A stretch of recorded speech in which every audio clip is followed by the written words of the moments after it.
What's up, everybody? Today, I am going to talk you through the three paths that almost every nice guy I've ever met has walked down in some form or combination. Now, these are not personality types.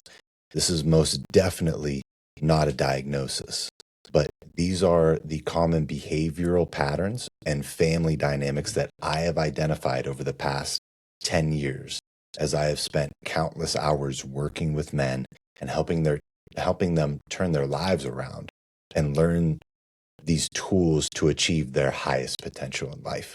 And by the end of this episode here, you'll know which ones you walked, why it shaped you, what skills you built that kept you alive that are important to keep, and what skills you were never given that you now need to build, as well as the belief systems that are currently keeping you trapped and stopping you from having the life that you truly desire.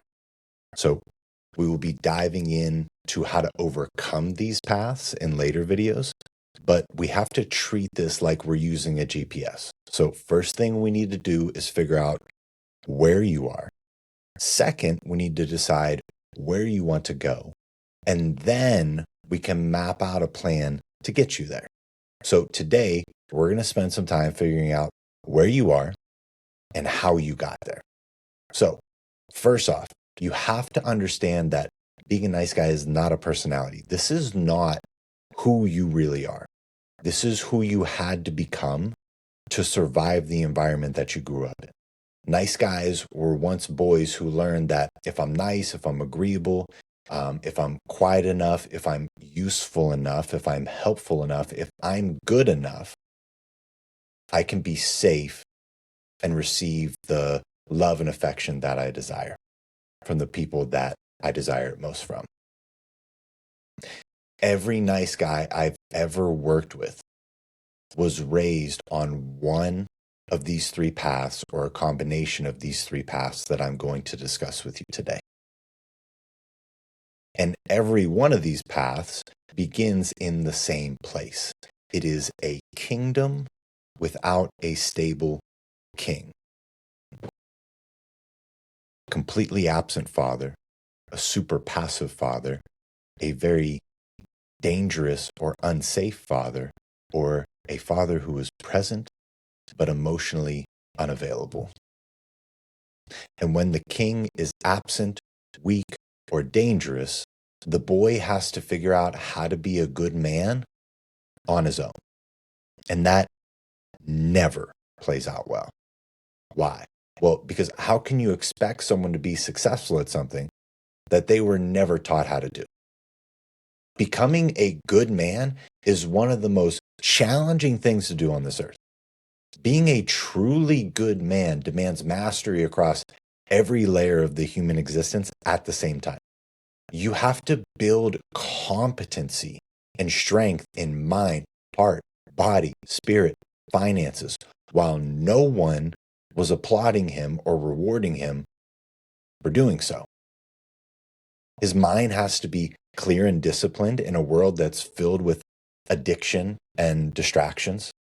His heart must remain open. He can't close that off completely, but it has to stay open without becoming weak or resentful. His body has to be strong enough to carry the weight of responsibility even when he's exhausted and physically protect the ones that he loves.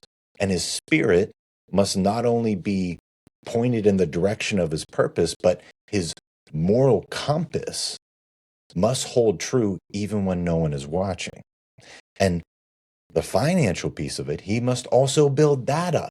And then it must be managed with wisdom, balancing the provision and stewardship and risk and this long-term vision in a culture driven by impulse. So to be a good man is to live in constant tension. It's strength with compassion, authority with humility, independence while maintaining brotherhood.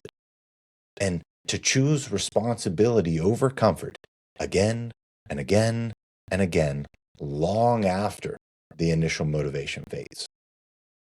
And he is also a leader. He is expected to protect his people without controlling them, to provide abundance for them without depleting himself, and to feel deeply without collapsing into depression or exploding into rage. And he must stand firm without becoming too rigid, all while balancing risk, stability, and the quiet pressure of being counted on, while receiving little to no empathy from any of the people that count on him. So please tell me, if a boy grew up without a man, without a good man to show him the way, how is he supposed to figure all of that out by himself? He isn't, and he doesn't. So let's talk about these three paths now. The first path is what I call the path of the shield bearer. All right. So the childhood environment for the boy, it's when he grows up with a passive, withdrawn, or kind of emotionally checked out father. And due to his father's nature, he will almost surely have an emotionally volatile, controlling, anxious, or unpredictable mother. And I say this because when a man does not step up to lead this family, step up to build his kingdom, when he just kind of checks out emotionally and puts the weight of the household on his woman, on his queen, she will always turn into this, even if she didn't start that way.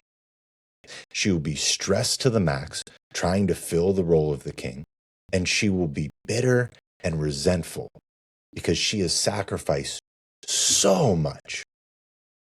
Her youth, her body, when she gave him children, all of her other opportunities, and she willingly did that because she believed in that man.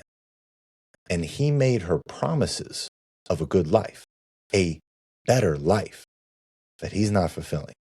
So whether that dynamic was always present or it was created over time, this is the situation the boy is brought into, right? So the core dynamic is a mom who is emotionally unstable, constantly on edge, a dad who is emotionally unavailable and constantly disrespected in his own home. He has no one to turn to for stability and guidance. He cannot thrive in an environment like this. He must simply survive in any way that he can. And that is the common thing with all of the paths. You just have to survive. There's no thriving in these environments. So the boy learns early on that conflict makes his life hell. Rocking the boat, upsetting mom, being a burden in any type of way to mom or the family makes his environment super unsafe. So what does he do? How is he trained to be? He becomes super watchful, super careful, very hyper aware. He learned how to read everyone's moods, how to de-escalate situations, how to endure all the tension inside of the household while suppressing his thoughts and his emotions, because those were the things that made everybody upset. Now, don't get this wrong. This is not weakness. It's intelligence under pressure. It's adaptability, because children cannot defend themselves. They cannot care for themselves. You are completely dependent on your parents at this stage of life. And your connection and attachment with your parents is the most important thing to you as a child, because without it, you may not survive. The skills that this man will build as a boy through this experience, he will have a high emotional awareness. He will have a high level of patience for nonsense. His endurance for bullshit and nonsense, very, very high. Kind of goes along with the patience. His ability to stay calm in stressful situations is always good. And his capacity to just absorb other people's chaos is also very good. Right? And this is why I call him the shield bearer. Right? In RPGs, it'd be like he's the tank. It's because the tanks, the shield bearers, they don't learn how to fight. He was never taught how to fight, how to move forward. He was only taught how to withstand and endure. And the skills he was never given assertion, how to be assertive, how to initiate, how to give direction or direct his own life, how to enforce his own boundaries, how to express his anger in a healthy way, and how to make decisions or do anything in the form of leadership. He learned how to take hits and endure, but never how to fight back and advance in life. So as an adult, this oftentimes looks like him walking on eggshells, feeling like it all the time, especially in his relationships. He avoids conflict at all costs. He waits to be chosen. He struggles with leadership, and this guy will oftentimes feel a bit invisible in life during certain seasons, right? And his belief is, if I just endure long enough, if I just continue to behave and be a good guy, eventually everything is going to get better and it's going to work out in my favor. Anyone who has ever believed that and experienced that and lived long enough, you know that to not be true. All right, path number 2. This is a big one. I wrote a lot on this one, so lock in, okay? This is a really, really powerful one. This is the path of the uncrowned son, all right? So this is when the father is typically present. There's two paths. One is the father is present. He's just a total selfish asshole or like a perfectionist, very moralistic, like pastor's sons, oftentimes in this way. They lack curiosity about why something happened, only whether it violated a rule. They use virtue, duty, like very perfectionist, high standard types of dad with extremely low warmth. Like these dads probably never tell their sons that they love them. The affection is very minimal. It's conditional and it's awkward whenever it does happen. And the connection piece is always replaced with instruction or correction or silence. Oftentimes you'll experience anger from this type of father without any apology, without any type of repair or reconnection. There's no modeling of emotional accountability. And he's pretty much emotionally unavailable, but he's an authority figure. So he commands respect, but he never builds trust with you. His power is emphasized. It's like a tyrannical ruler. And it's like fear replaces safety as the regulating force in the kid.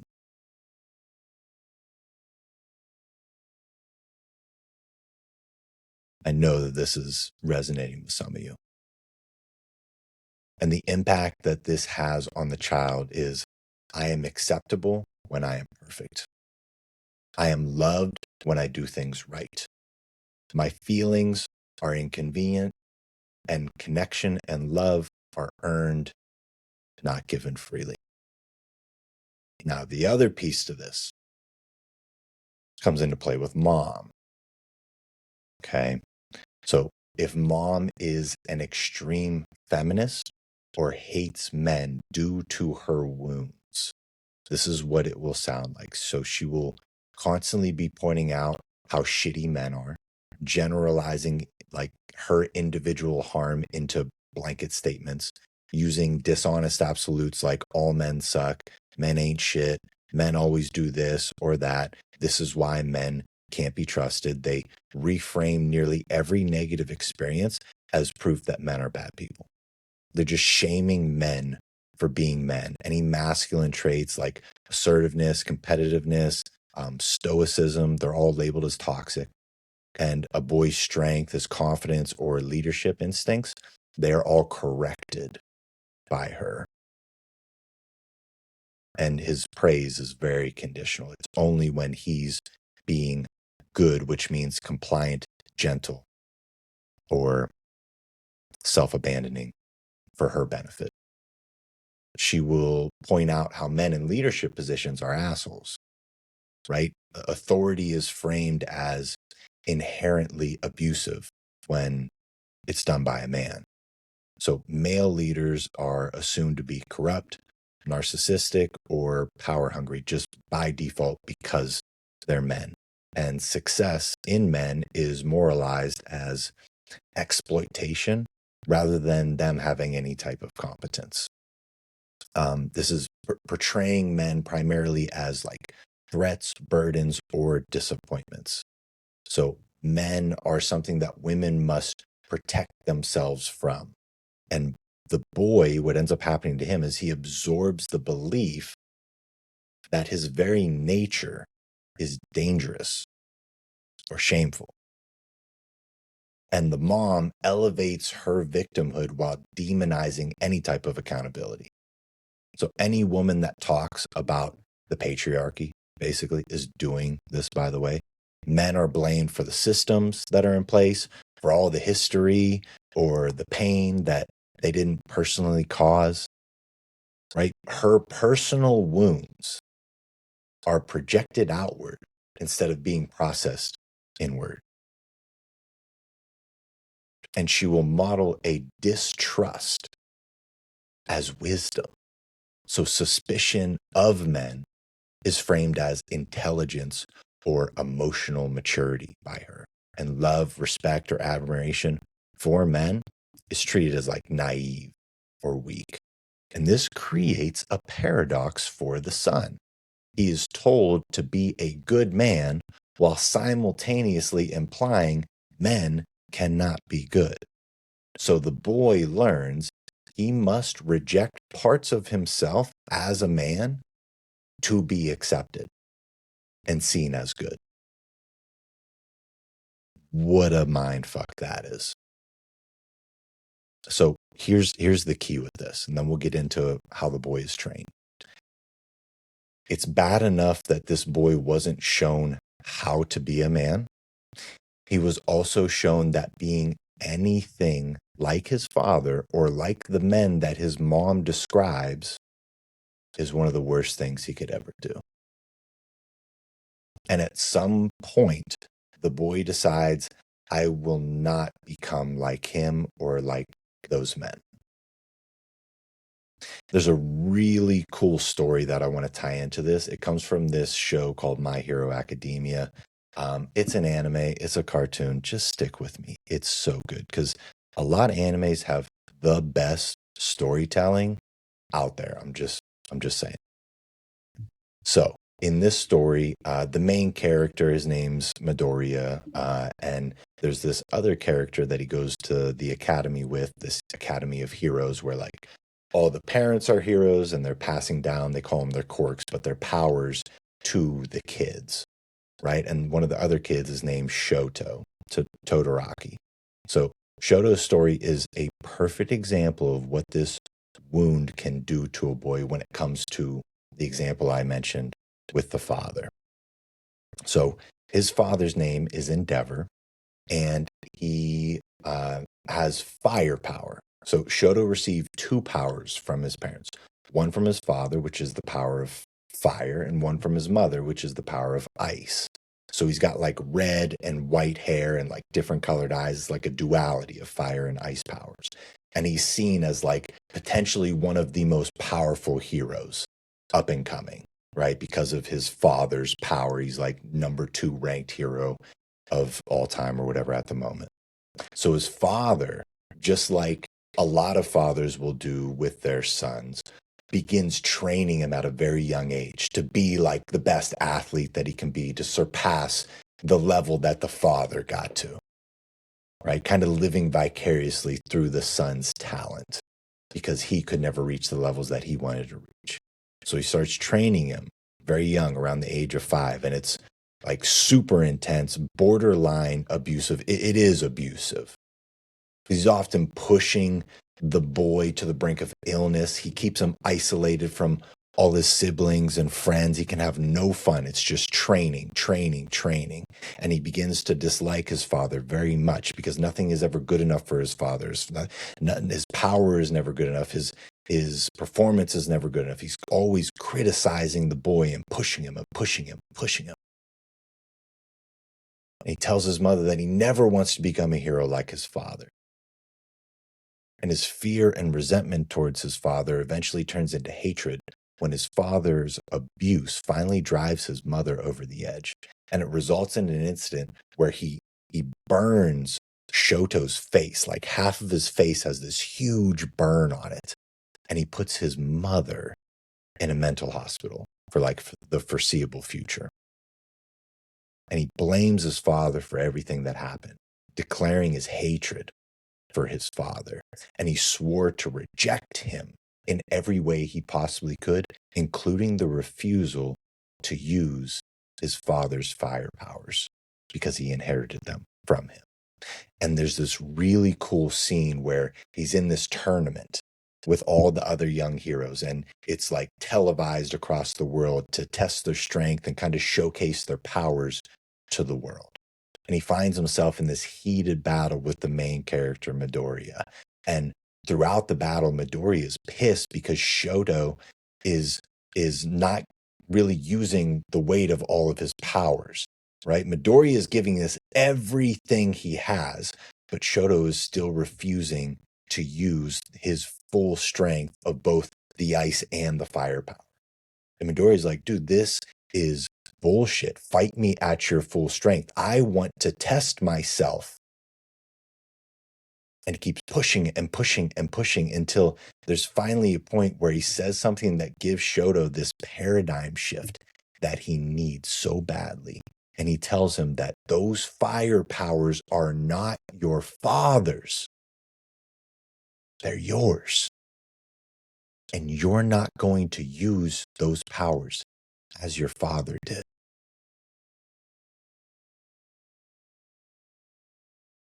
And what he's trying to convey to him is that having the power of a man is not bad. But never learning how to use it will hurt you more than it will help you. It will keep you less than. And that's why in these scenarios, what is actually happening, the boy doesn't actually reject his father in these experiences. He rejects power and authority itself because he's seen what happens when a bad person has it and the damage that it causes people.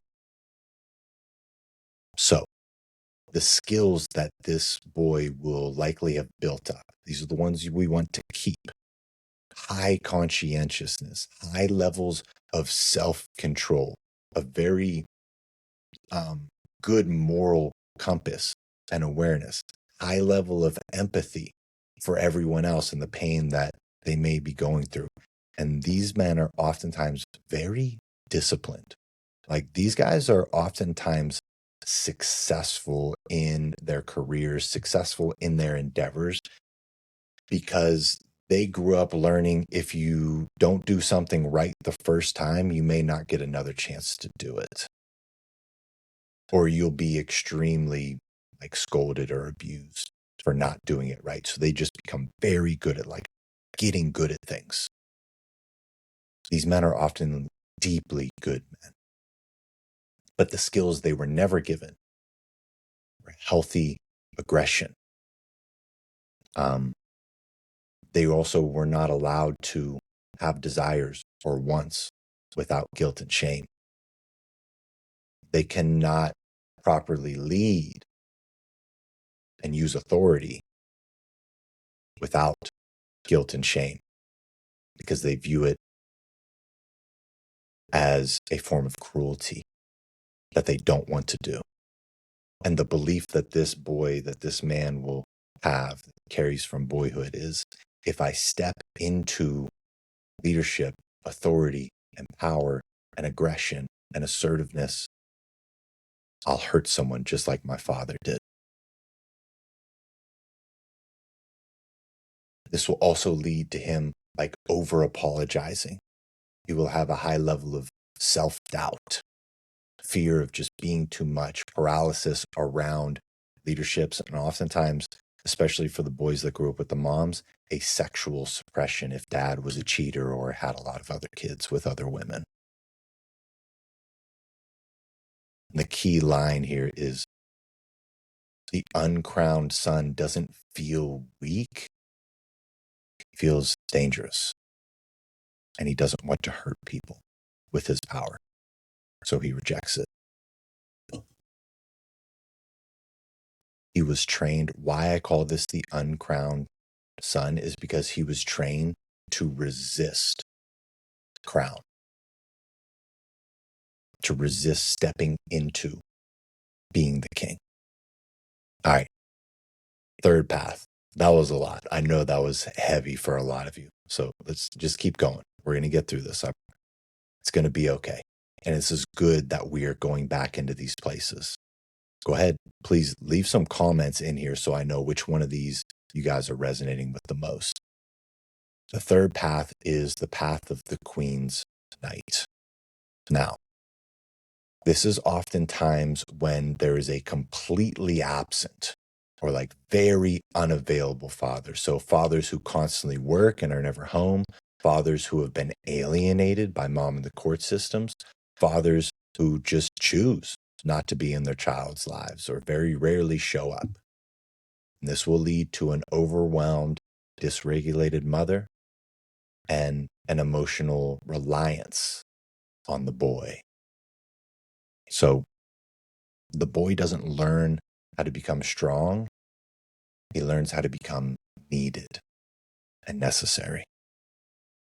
And with no king to stabilize the realm, to take care of the queen, the boy stepped forward, not because he wanted to, but because somebody had to.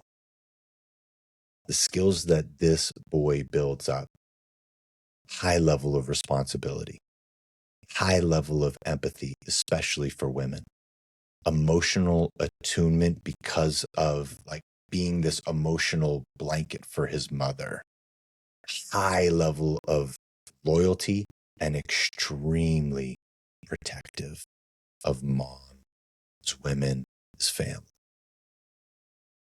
These boys carry an enormous weight as children.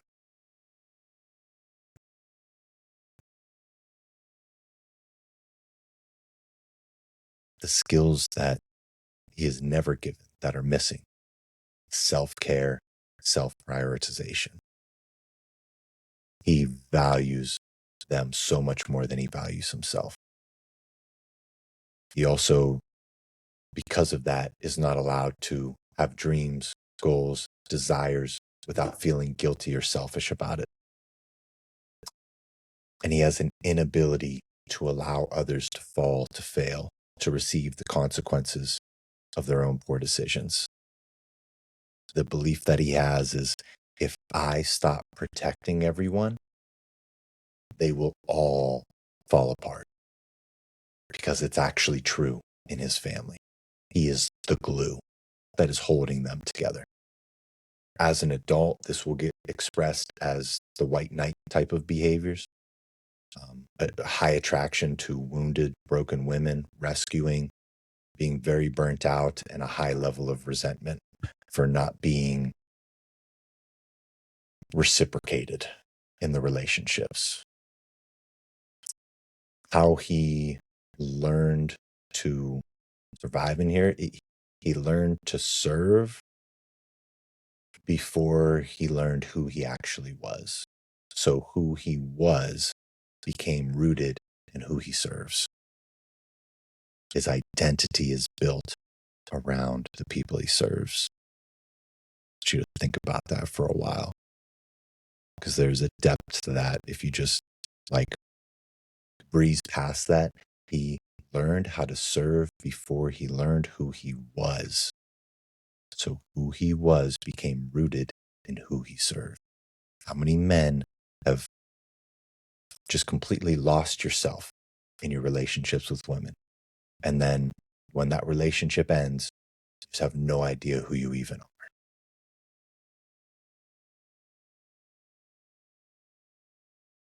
Now, these are all different paths, same type of outcomes with some nuances to this. Right? This is, you had to survive over building a kingdom. You had to react over giving direction and responding. You had to choose safety over truth of like expressing your real desires, your true emotions, what you actually wanted. And I want you all to remember, none of you chose these paths. They were chosen for you. All three of these paths, men must release the approval seeking, the conflict avoidance, the self-abandonment, the feeling responsible for other people's decisions, other people's responsibility, and the fear of power, authority, and leadership. What kept you safe then will keep you stuck now. We must learn how to build moving forward. In the rest of these videos, we're going to talk about boundaries. We're going to talk about leadership and kind of building your life and who you are as a man, trusting yourself, a level of self-care, self-trust, self-worth, teaching you how to use healthy aggression, teach you how to lead your life as well as lead other people. That's what the king's path entails. I just want you all to remember and know that you are set up for failure. You were trained by poor leaders. And that's okay. It is not your fault. But you're here watching this right now because you're taking responsibility and you're ready to move forward. And the first step in that journey is awareness. You don't need to become someone else. You need to become the king you were always meant to be. I love you, brothers. Stay strong, kings.